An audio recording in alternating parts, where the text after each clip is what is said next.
ख्याल ख्यालमै तिमीसँग माया बस्यो अनि बिस्तारै तिमीसँग नबोली बस्नै नसक्ने बानी भयो।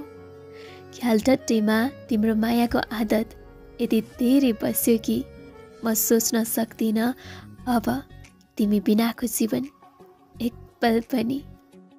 मलाई राम्रो लाग्छ अचेल तिम्रो नराम्रो बानी पनि, तिम्रो रिस, तिम्रो रुखो बोली अनि तिम्रो प्रत्येक व्यवहार पनि।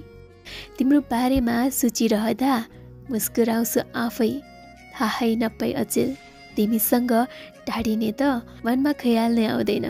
म अब चाहन्न कि तिमीसँग टाढिएर बस्न परोस्। कसम तिमी बिना जिउँदै मर्छु म त।